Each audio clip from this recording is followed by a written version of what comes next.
Hello, my name is Fenella and welcome to your grammar lesson. Today's topic is going to be the productions of genes. So you need a pen and some paper. You can do this with a partner or by yourself. So once you're ready, then let's get started. So a couple of questions just to begin with. Do you like wearing jeans? How many pairs do you own? Do you know anything about the production of jeans? And do you think the denim trade is good or bad for the environment? So you can look at these questions with your partner, or you can talk on your own for a few seconds for each question. So make sure you have a good think about each one. So you can pause the video now, answer the question with a partner, or have a think about it on your own, or speak for a few seconds for each question. Okay, are you ready? Off you go. And hopefully you're back now. Did you have a good conversation with your partner? If you were working on your own, did you come up with some good ideas or thoughts about the production of genes? Perhaps it's a new topic that you've never really thought about before. So we're going to do a little prediction task. We've got a series of numbers here. These are all related to the production of genes in the US. So they're gene facts, if you like. So I'd like you to think about what these numbers could relate to. Here's an example.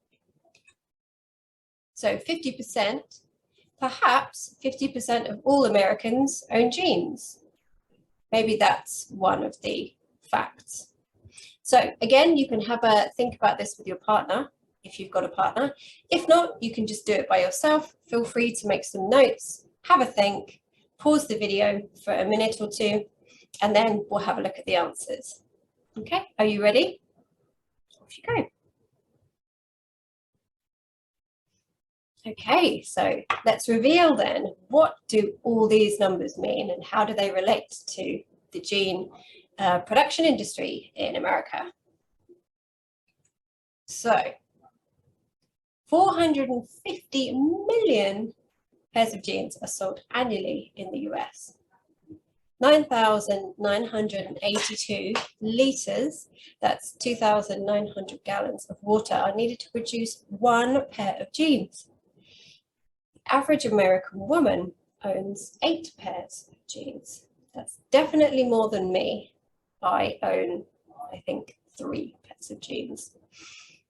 More than 50% of jeans are made in Asia, and 20,000 tons of indigo dye are produced every year for coloring jeans. So, did you get any of these right? Perhaps you did. Okay, so a few more questions for you to discuss with your partner. Which fact surprised you the most? Do you think these numbers would be the same in your country? Have you changed your mind about whether genes are good or bad for the environment? So if you're with a partner, you can start to discuss. If you're working on your own, you can make some notes and think about the answer to each question. So again, you can pause the video when you're ready. Okay, how did you get on? Did you have a good discussion? I wonder if you and your partner had the same fact when you answered question 1. So here are our facts again. Now you'll notice that most of these facts are written in what we call passive form. And there is one sentence that is written in active form. Can you see which sentence is active?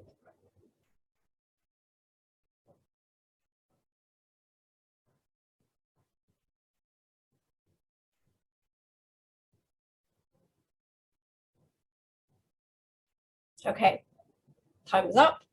If you want longer on this question, you can also pause the video. So what's the answer? The average American woman owns 8 pairs of jeans. this sentence is active. All the others are passive. So why do we use passive?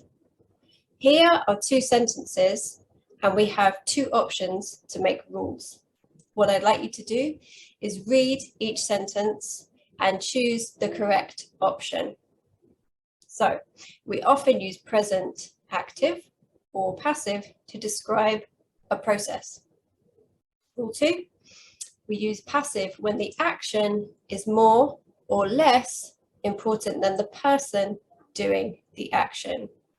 So pause the video, you can read these, talk to your partner if you want to, and then make a decision on which option you think is correct. So time's up. Let's see if you were right.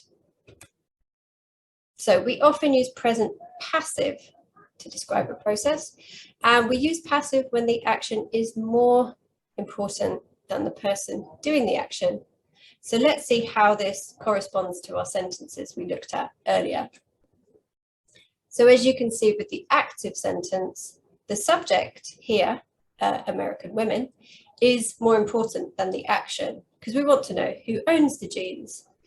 Whereas the rest of the sentences, the action, what is happening in the process, is more important than the person actually doing it. Okay. So how do we make and how do we say passive sentences? Again, have a look at these rules. You can choose a correct option. So we form passive present with the verb to be plus the present or past participle. In passive form, the object tends to move to the beginning or end of the sentence. And in pronunciation, we place the stress, the emphasis, on the auxiliary or the main verb. Again, you can pause the video to talk to your partner and have a think. Okay, are you ready to see the answers? So we form the passive present with the verb to be plus the past participle. And in passive form, the object tends to move to the beginning of the sentence. And in pronunciation, we place the stress on the main verb. So let's have a closer look at this. So here we are, more than 50% of jeans are made in Asia. So here we have the verb to be plus the past participle. That's how we make passive. And in this case, we have present passive, the verb are. In pronunciation, we stress the word made. So more than 50% of jeans are made in Asia.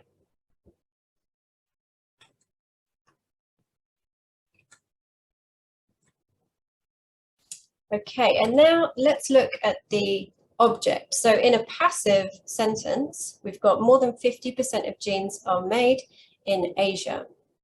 Whereas if we look at the active sentence, people in the jeans industry make more than 50% of jeans in Asia.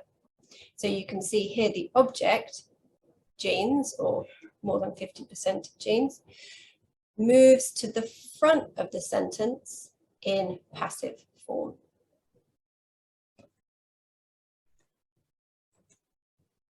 Okay, now it's time for you to do a transformation task. So I'm going to give you some sentences in active form, and I would like you to transfer them into a passive sentence. So first of all, people make jeans with a material called denim. This is active. So let's make it passive. In passive form, it would be jeans are made from a material called denim. So you can see that the object in the active sentence moves to the front of the passive sentence. And we have are made. This is the verb to be with the past participle of the verb make. Okay, so now it's your turn. Have a look at these sentences. They are all in active form.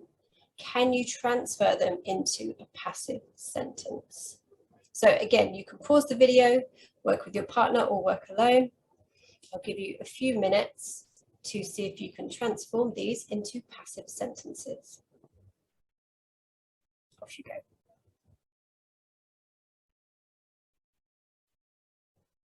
Okay, how did you get on? Let's have a look at the answers. So our first sentence, they make denim out of cotton. The passive sentence is, of course, denim is made out of cotton. Second sentence, they sometimes mix polyester or other synthetic materials into the denim. And in passive form, polyester or other synthetic materials are sometimes mixed into the denim. They dye the denim yarn before they make the denim fabric. Denim yarn is dyed before it is made into denim fabric. So how did you do? Perhaps you had a different version, which is still correct. So it's a good idea to check again with your partner, see if they got an alternative answer.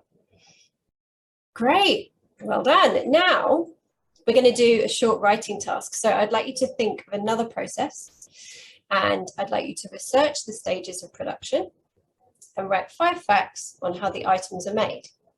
Make sure you write your sentences in passive form, as this is a process. So here's an example for you.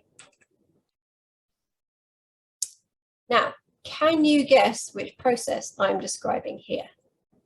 The kettle is filled and the water is boiled.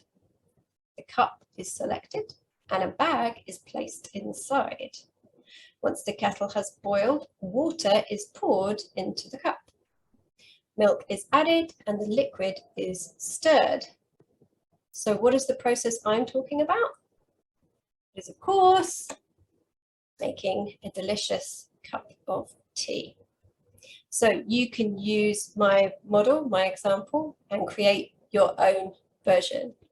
Okay, so you can take a couple of minutes to do this if you know a process that you would like to discuss off by heart, or you can do a bit of research into a different process and then write your 5 facts. Okay. Whenever you're ready, you can pause the video and start researching and writing.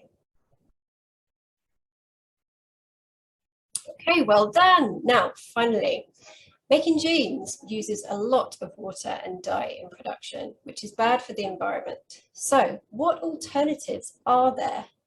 You can think of 3 with your partner. If you don't have a partner, you can simply write down 3 alternatives. So I will give you an example. An alternative could be that we don't buy many pairs of jeans, that if our jeans break or we get a hole in them, that we keep them. It's very fashionable to have holes in our jeans now, or we simply try to mend them ourselves. This would save having to buy a new pair of jeans, which has produced all this water in its production. Can you think of any other alternatives? Have a couple of minutes, pause the video and talk to your partner, or think about it by yourself.